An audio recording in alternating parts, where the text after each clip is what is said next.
His wife had just finished changing their daughter's diaper. Seconds later, she suddenly placed the infant on the hood of the car before stumbling to the ground. Andy quickly carried his daughter back to the car, then rushed over to check on his wife. Her entire body was convulsing, and a thick black fluid was pouring from her mouth. Even the blood around the wound on her thigh had turned into a clear, sticky substance. She finally realized that she had been infected by the virus spreading across Australia. Within 48 hours, the virus destroys the victim's mind and turns them into a creature driven entirely by instinct. She refused to risk attacking her husband and daughter once she lost control, so she begged Andy to take the baby and leave. Fucking don't touch me!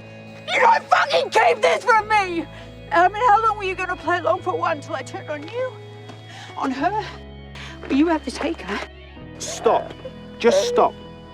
But the hospital was already close, and Andy refused to give up on his wife while there was still a chance to save her. On the way there, an infected man suddenly appeared in the middle of the road, forcing Andy to swerve into a tree. A broken branch pierced straight through his wife's body, but she could no longer feel the pain. After making sure his daughter was unharmed in the back seat, Andy passed out from the impact. When the baby's cries finally woke him, he saw a farewell message his wife had written on the car door. With the last of her awareness, she had trapped herself in the front seat to keep herself away from their daughter. As Andy tried to climb into the back, his fully infected wife lunged forward and bit him on the arm. Luckily, the seatbelt held her back long enough for Andy to rescue the baby. He then ended his wife's suffering with his own hands.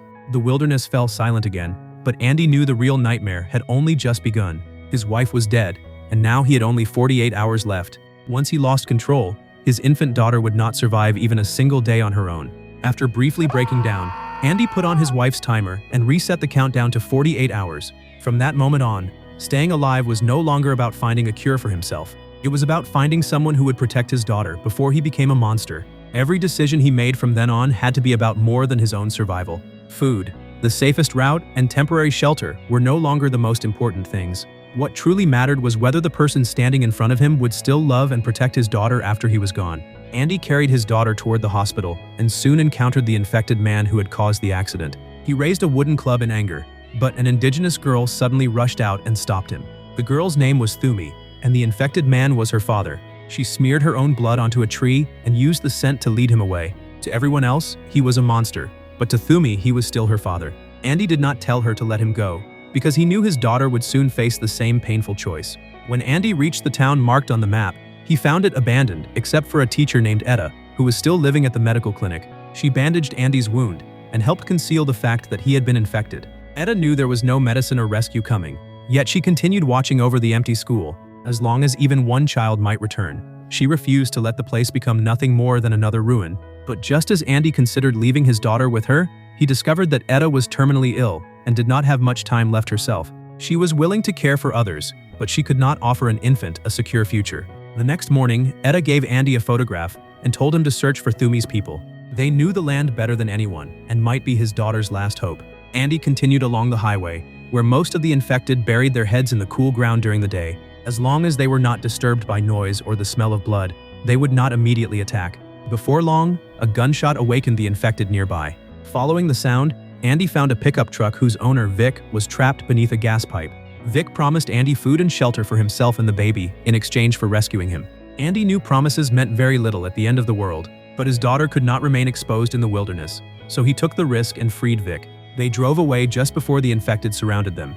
Vic brought Andy to a gas facility protected by fences, weapons, and stockpiled supplies. At first glance, it appeared far safer than the open wilderness.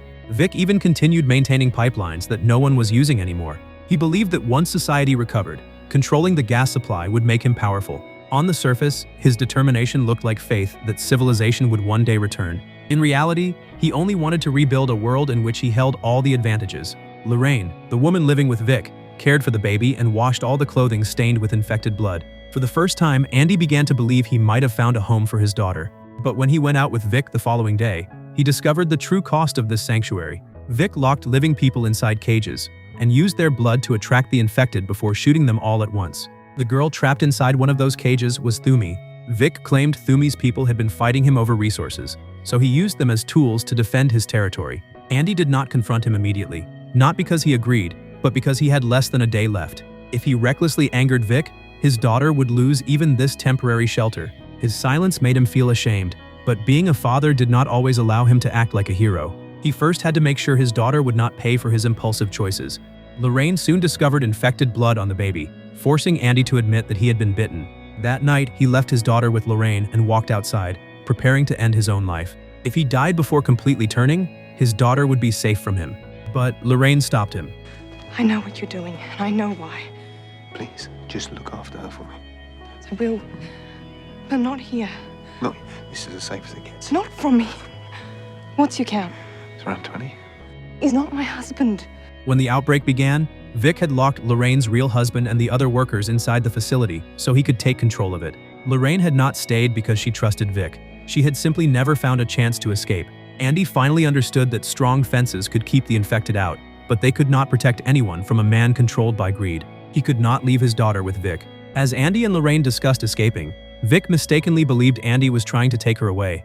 Vic knocked Andy unconscious and threw him into the same cage as Thoomi. With the countdown continuing to fall, Andy used the animal remains hanging above the cage to attract the infected. The force created as they fought over the meat eventually tore the cage door open. Andy and Thoomi slipped back into the compound, where she stole a key and unlocked the chain connecting them. Under the cover of darkness, they woke Lorraine and rescued Andy's daughter.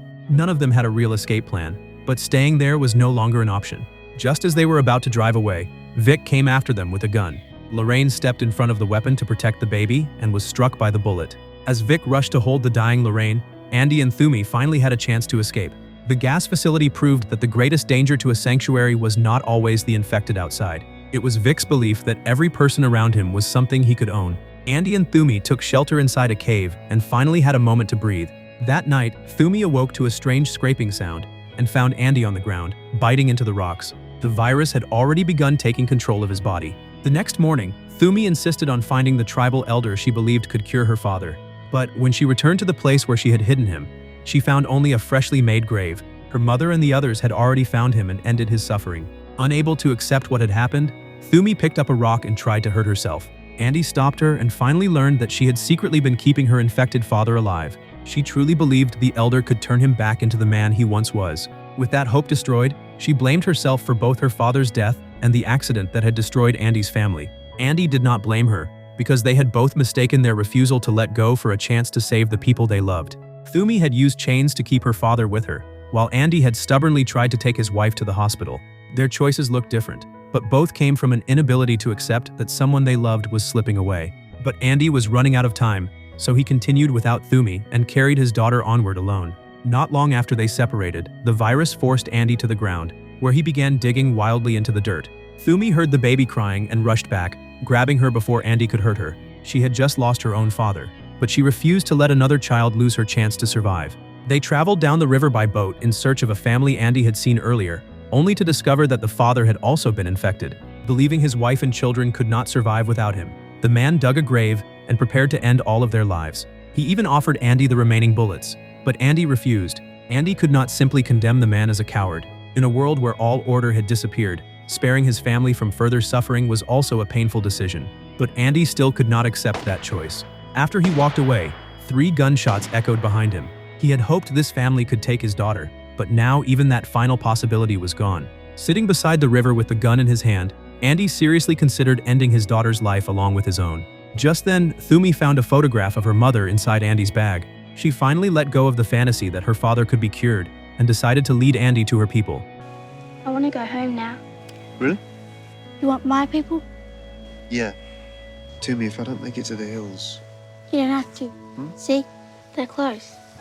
Her decision gave Thoomi a new direction and allowed Andy to see that his daughter might still have a future. To save time, they followed the railroad into a tunnel, only to be cornered by Vic. Andy deliberately ran into a group of infected to draw Vic's attention away from the children. When Vic came closer, Andy shot him, but Vic returned fire and brought Andy down. Thoomi bit Vic while trying to protect the baby, but he threw her violently onto the tracks. Vic carried the baby away, but his injuries prevented him from getting far, allowing Andy to catch up. Andy did not fire again. Instead, he reminded Vic of the truth. Lorraine had never belonged to him, and Andy's daughter was not something he could use for revenge. Perhaps the baby's cries awakened what remained of Vic's humanity, because he finally returned her to Andy. The countdown was almost over, and Andy could no longer control his body. He placed his daughter on the ground and desperately tried to move away from both children. When he regained consciousness, his face was already covered in the infected black fluid. He noticed a piece of raw meat in the grass and remembered how Thoomi had used blood to guide her father, giving him one final idea. Andy tied the meat to the end of a stick, placed a mouthguard between his teeth, and bound his own hands with rope. He then secured his daughter to his back and had Thoomi use the scent of the meat to guide him forward. Even after his mind disappeared, his responsibilities as a father had already been turned into a path for his body to follow. It was not that the virus failed to defeat him. Andy had simply prepared for everything that would happen after it did. With his final moments of awareness, he found a way to carry his daughter through the last part of the journey. Through the thick fog, Thoomi's people saw an infected man slowly approaching. They raised their spears, but Thoomi's mother recognized her daughter and saw the infant strapped to Andy's back. After both children were safely removed, Thoomi took out the perfume that had belonged to Andy's wife and gently sprayed it in front of him. It was the signal she and Andy had agreed upon. As the familiar scent reached him, Andy briefly became calm, almost as if he understood that his daughter was finally safe. After seeing the peaceful expression on Andy's face, the tribal elder ended his suffering. The survivors carried the children back to their hidden community. There were no towering walls or resources controlled by a single person. The people survived by caring for one another and rebuilding life together. When Thoomi looked down, she saw the words "thank you" written across the baby's stomach. Those two words were both a message of gratitude to Thoomi and a father's final act of trust in a stranger. What makes Cargo so moving is not how far Andy carried his daughter. It is that from the moment he learned he was going to die, every choice he made was for his child. The virus could take away his mind and body, but it could not erase a father's instinct to protect his daughter. He bound his hands, placed a guard over his teeth, and secured his daughter tightly to his back. Then he used his infected body to carry her through the final part of the journey. His daughter may never remember what her father looked like, but the fact that she survived is the greatest expression of love Andy could ever leave behind. He could not stay beside his daughter for the rest of her life, but he used his final 48 hours to give her the chance to live a full one. When the scent of the perfume reached him, he finally knew his daughter was safe. In that moment, he was no longer a terrifying infected man, but simply a father who could finally leave in peace.